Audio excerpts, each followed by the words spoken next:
Have you ever felt that little spark when he walks into the room, only to wonder why it fizzles out the moment you catch his eye? Have you ever watched his attention drift, like a kite without a string, and wondered what invisible force could reel him back in? You're not the problem. He's just not seeing what you already are. Here's what no one tells you. Attraction isn't built on chocolate or compliments alone. It's woven from the subtle habits that speak straight to a man's subconscious, those small, magnetic rhythms that whisper, "I'm irresistible," before you even utter a word. When you master these quietly powerful moves, you become what he can't stop thinking about. You become his secret obsession. On the silent strategy, we don't shout our worth. We embody it. We don't chase the chase. We lead it silently, confidently, irresistibly. Because love is a game, yes, but it's won not through noise or drama, but through presence and purpose. Master the game of love in silence and watch him marvel. Today, we're going to reveal the 5 everyday habits that drive Indian men, your man, your crush, that handsome stranger on the train, completely crazy about you. Not because you're changing who you are, but because you're amplifying what already makes you magnetic. Your energy, your mystery, your unspoken invitation to something deeper. Imagine this. You meet him for coffee. You lean in when he speaks, not in need, but in genuine curiosity. Your eyes hold his, not seeking approval, but offering understanding. He leans closer, drawn not by performance, but by presence. Later, he'll replay that moment in his mind, because it felt like an unsent letter to his heart. Or picture a group of friends, and instead of vying for his attention, you laugh freely at your own stories. Your laughter, even in that noisy room, has a rhythm uniquely yours. He'll notice how you ripple joy through the air, and before he knows it, he'll be scanning the crowd just to find where that light originated. These habits are deceptively simple. Small gestures, tiny shifts in posture, a pause before you speak, a question that lands like a secret code. Yet they carry the weight of emotional truth, bypassing his filters and speaking directly to his desire, his curiosity, his need to connect. By the end of this video, you'll understand why men aren't drawn to perfection, but to presence, why curiosity trumps compliments, and why sometimes the most magnetic move is silence itself.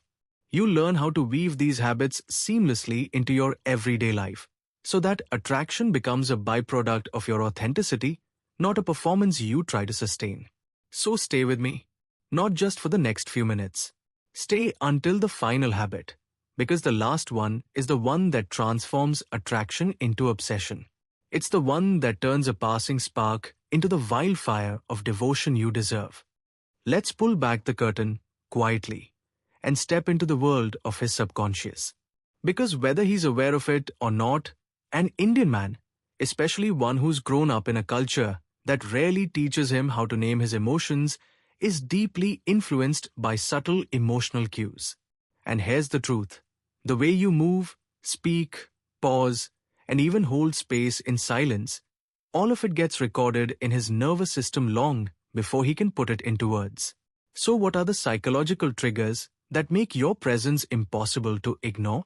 First, let's talk about emotional mirroring, not the shallow kind where you match his words or gestures like a rehearsed act, but the deeper, soul-level resonance where you reflect his vulnerability without judgment.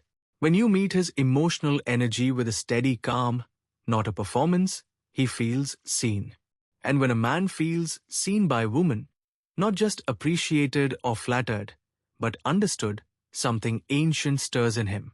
It's as if he's found home, even if he doesn't consciously know why. He might say things like, "I don't know why I can talk to you about this," or "It's like you get me." That's not luck. That's your silent strategy in motion. Then comes his need to test for emotional safety. He may not say it out loud, but he's watching how you respond when he withdraws. Maybe he takes longer to reply. Maybe he gets distracted, disappears for a day or two. Not to hurt you, but to measure. Can you hold your center without panic? Can you respond with curiosity instead of insecurity? You see, Men don't fall for the woman who always texts first, who gives more, who performs emotional acrobatics to stay in his orbit. They fall for the woman who holds her ground with grace, who knows she's magnetic enough to be missed without having to chase. Here's what that really means in practice. You're on a call, and he sounds distracted. You could ask, "Are you okay? Did I do something wrong?" But instead, you let the moment breathe. You say, "Seems like your mind's elsewhere. Want to take a break and talk later?" No blame, no neediness, just calm confidence. You give him space to come back on his own. And he will, if he's the right one. Because now, you're not a demand. You're a sanctuary. And then there's the quiet power of strategic attention. Indian men, like most men, are taught to chase purpose. So when your attention becomes rare, not in a cold, manipulative way, but in a focused, self-honoring way, it triggers a primal response. He begins to wonder, what's capturing her energy? What is she building that's more important than me right now? When you stop overgiving, stop explaining, and instead protect your joy, your routines, your passions, he sees you as someone with emotional substance. Someone he has to rise to meet. You don't need to be loud to be unforgettable. In fact, it's often your quiet that echoes the loudest in his mind. This isn't a performance. It's not about manipulating him into chasing you. It's about embodying your own worth so deeply, so gracefully, that he has no choice but to respect it or lose you. Every time you resist the urge to fill the silence, every time you choose response over reaction, every time you prioritize your peace, you are sending him a message louder than words. I am not here to be an option. I am the experience. I am the strategy you didn't see coming. Have you ever watched ripples cross a still pond when you drop a single pebble? The water parts, curves, and returns to calm, but everything in its path remembers that moment of disturbance. That's how your presence works when you embody these magnetic habits. You're the pebble, and his subconscious pond can't help but respond. In the heart of every Indian man beats a longing for emotional architecture, structures of meaning that he often can't articulate. He's surrounded by traditions of duty, rituals of respect, quiet sacrifices laid down like prayer mats. Yet when you introduce the deliberate habits we're exploring, you become a living metaphor for something he craves but rarely finds. An invitation to feel without fear, to connect without obligation. Consider the way a lighthouse stands at the edge of the shore, unwavering in the dark. It doesn't shout warnings. It simply holds its beam steady, painting clarity across the black waters. In the same way, one of your most potent habits is to become that beacon, unmoved by his emotional storms, yet fully present in their light. He may try to skirt around your beam at first, testing if it blinks. But lumen by lumen, your consistency reveals unseen reefs, moments of insincerity, walls he's built, shadows he'd rather avoid. And he can't navigate back to safety until he sees every hidden rock. That lighthouse posture, calm, unflappable presence, isn't arrogance. It's embodied assurance. You offer a silent promise that you will not drown in his tides of distraction or confusion. And every man who's ever feared being lost at sea finds himself drawing to that light. Then there's the mirror effect, an intangible boundary between what he projects and what you reflect. Imagine standing before a polished bronze shield. It shows your face, yes, but also the unspoken cracks in your armor. When he mirrors your emotional honesty, he's not just seeing your strengths, he's confronting his own unvoiced doubts. You don't have to name them. You simply stand there, poised, allowing him to see himself as clearly as he sees you. That's the silent test. Will he rise to meet his reflection or turn away? You'll also find power in the habit of invisible boundaries. Think of the mangrove's root network, mostly hidden beneath the waterline, but vital for the land above. You set limits not with barricades, but with submerged roots of self-respect that hold you steady when he drifts. You don't declare war, you fortify your peace. He feels the pull of those roots in subtle ways, when he expects you to drop everything for him and you don't, when he imagines he can breach your calm and finds only a wall of gentle firmness. That tremor beneath the surface unsettles him more deeply than any argument. And what about the ritual of the silent smile, a wordless promise that pleasure and pain dance on the same stage? You might catch him off guard by smiling when he calls after days of ghosting. Not a triumphant smirk, but a soft curve of compassion. It says, I see you, even when you hide. That small gesture carries the weight of forgiveness without surrender. It reminds him that your world isn't defined by his absence, yet it holds space for his return should he choose to be worthy. Finally, there's the magnetism of choice. Every habit we've spoken of, the mirroring, the lighthouse, the silent smile, the invisible boundary, culminates in one subconscious signal: you are free. Like a bird perched on a mango tree, you could fly at any moment. But you choose to stay in the light of his world, not out of need, but out of intention. That freedom, more than any embrace or apology, ignites desire. It compels him to show up, not because he owes you, but because he fears the possibility of your leaving. These symbolic rhythms aren't about playing games. They're about surrendering the games, releasing the grand performances of pursuit, and instead living a story of authentic self-possession. In that story, you're not chasing his approval, you're inspiring his admiration. You're not begging for his attention, you're inviting his devotion. This is the silent strategy, where every gesture, every moment of stillness becomes a chapter in your own magnetizing myth. When he feels the pull of these unseen currents, he realizes he's been caught in your gravity all along. Now that you've become the lighthouse, the mirror, the rooted mangrove, let's weave these symbols into living moments. In daily life, you don't need scripts or choreographed gestures.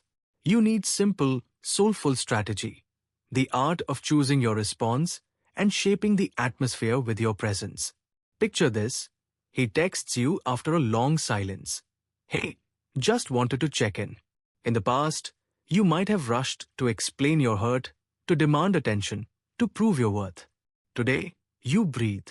You read his message and pause, not out of cruelty, but out of candor. Then you reply, Hi, good to hear from you. I hope you've been well. You're not pleading, you're acknowledging. You're not opening the floodgates. You're offering a calm entry point. That pause, that measured tone, speaks volumes. It says, I'm here, but on my terms. Or imagine a date night where he's distracted by his phone. Instead of leaning in, offering him the chance to justify it, you remain fully in your body. You tuck a strand of hair behind your ear, let your gaze soften into silence, then shift the energy by asking, what's lighting you up these days?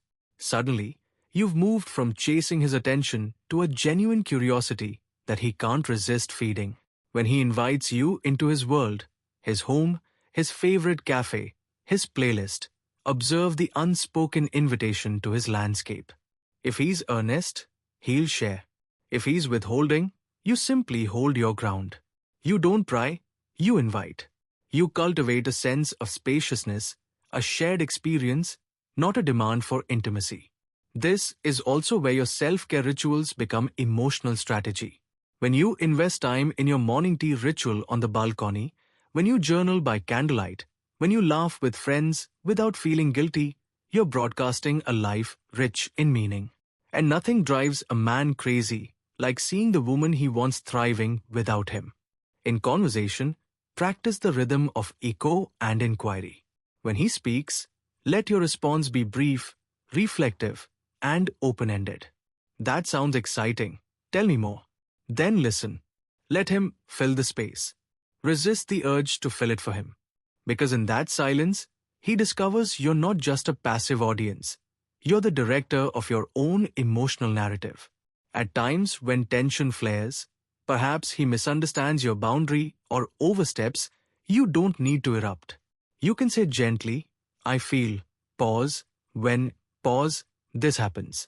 The pauses give weight to your words. They transform statements into invitations for reflection, not blame. And if he tests your quiet, if he pushes against your rooted boundaries, you can choose to step away without drama. Excuse yourself mentally, I need a moment, and return only when your calm reclaims you. That brief absence rewrites the script. He learns that your peace isn't negotiable. Above all, remember, strategy is not a performance. It's a partnership with your own power. When you embody these habits, pause before reply, curiosity over demand, self-care as signal, you create an environment in which true intimacy can flourish or, if it cannot, in which you remain whole regardless. You've walked this path with me, dropped pebbles into his subconscious pond, stood as his unwavering lighthouse, rooted deep like a mangrove, and woven strategy into the very fabric of your daily life. Now, here in this final moment, let all those insights settle into your bones. Breathe in the cadence of your own worth. Exhale every trace of doubt he ever sowed. Here's what no one tells you. Power isn't born in confrontation. It's born in the quiet space you carve out for yourself when the world expects you to shrink. It's the stillness after the storm, the calm in the eye of the hurricane. And that is exactly how you reclaim your beauty, your joy, your fierce heart. Close your eyes for a second. Picture him on the other side of that terrace, looking back at the glow you carry, wondering how it burns so bright without his fuel. That wonder is your victory. Not because you've made him pay, but because you've reminded him what real presence feels like. You've become the prize he never knew he held. Now, bring your attention inward. This reflection isn't about punishing him. It's about anchoring yourself. Journal these words if they speak to you. Where have I dimmed my light to make someone else comfortable? What parts of me did I hide to fit his script of love? If I stopped seeking his validation, what would I build with my own energy? These aren't just questions, they are keys. Keys to doors that lead to rooms filled with self-respect, joy, and fierce freedom. And behind the final door, a woman who stands in her own radiance, unbothered by the echoes of someone else's silence. You see, when a man realizes he's pried you off the shelf of option and placed you on the pedestal of prize, the game changes. But you don't change for him. You simply step into the fullness of who you already are. You embody the magnetic habits we discovered, from intentional pauses to heartfelt curiosity, from emotional mirroring to invisible boundaries, from silent smiles to the freedom of choice. You live them, breathe them, radiate them. And something miraculous happens. The world begins to mirror your worth. Doors open. Conversations deepen. The man who once saw you as background suddenly recognizes you as foreground. He sees your gravity. He feels your pull. He knows that in the silence of your power, there's a story he wants to be part of, if he can meet you there.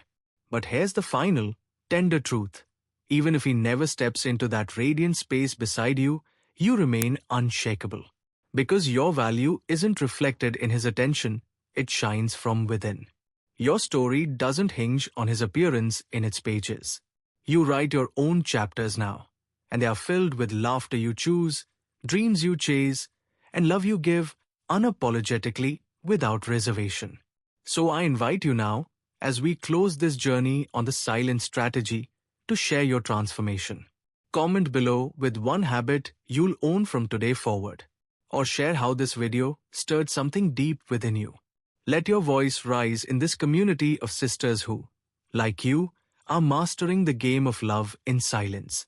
Remember, you don't have to chase love. You become it. Let that echo in your mind until it becomes your truth. Until it reshapes every text you send, every boundary you set, every breath you take. You are never just an option. You are always the prize. Thank you for being here. Thank you for choosing yourself. I can't wait to see how your silent strategy transforms your life. Stay grounded. Stay golden. The silent strategy.